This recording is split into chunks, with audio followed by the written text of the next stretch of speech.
இயேசு கிறிஸ்துவில் பிரியமுள்ள என் சகோதர சகோதரிகளே, தவக்காலம் 3ஆம் வாரம், மார்ச் மாதம் 12ஆம் நாள். இன்றைய நற்செய்தி புனித லூக்கா எழுதிய பரிசுத்த நற்செய்தியிலிருந்து வாசகம். அதிகாரம் 11, இறை வசனங்கள் 14 முதல் 23 வரை. ஒரு நாள் இயேசு பேச்சு இழந்த ஒருவரிடமிருந்து பேயை ஓட்டினார். பேய் வெளியேறவே பேச்சற்ற அவர் பேசினார். கூட்டத்தினர் வியந்து நின்றனர். அவர்களுள் சிலர் பேய்களின் தலைவனாகிய பெயல்செபூலை கொண்டு இவன் பேய்களை ஓட்டுகிறான் என்றனர். வேறு சிலர் அவரை சோதிக்கும் நோக்குடன் வானத்திலிருந்து ஏதேனும் ஓர் அடையாளம் காட்டுமாறு அவரிடம் கேட்டனர். இயேசு அவர்களுடைய சிந்தனைகளை அறிந்து அவர்களிடம் கூறியது: தனக்கு எதிராக தானே பிளவுபடும் எந்த அரசும் பாழாய் போகும். அவ்வாறே பிளவுபடும் வீடும் விழுந்துவிடும். சாத்தானும் தனக்கு எதிராக தானே பிளவுபட்டு போனால் அவனது அரசு எப்படி நிலைத்து நிற்கும்? பெயல்செபூலை கொண்டு நான் பேய்களை ஓட்டுகிறேன் என்கிறீர்களே. நான் பெயல்செபூலை கொண்டு பேய்களை ஓட்டுகிறேன் என்றால் உங்களைச் சேர்ந்தவர்கள் யாரை கொண்டு பேய் ஓட்டுகிறார்கள்? ஆகவே அவர்களே உங்கள் கூற்று தவறு என்பதற்கு சாட்சிகள்.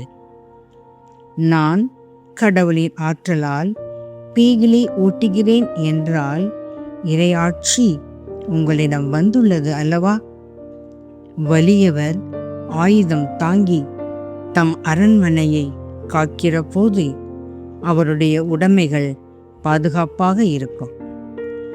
அவரை விட மிகுந்த வலிமையுடையவர் ஒருவர் வந்து அவரை வென்றால் அவர் நம்பியிருந்த எல்லா படைக்கலங்களையும் பறித்து கொண்டு கொள்ளை பொருளையும் பங்கிடுவார்.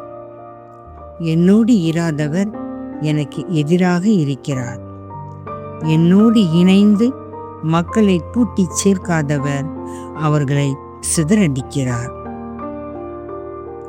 ஆண்டவரின் அருள் வாக்கு.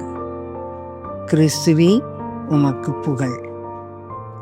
நமது சிந்தனைக்கு தூய ஆவியாரால் முற்றிலும் ஆட்கொள்ளப்பட்டவராய் இயேசு எங்கும் நன்மை செய்து கொண்டே சென்றார். பேய்களை ஓட்டினார், நோய்களை நீக்கி மக்களை நலமாக்கினார். இது இயேசுவின் வெற்றி மற்றும் மக்களுடைய கூட்ட செல்வாக்கு அவர் பின்னே அதிகரித்து கொண்டே சென்றது. இது பரிசேயர்களுக்கு பிடிக்கவில்லை.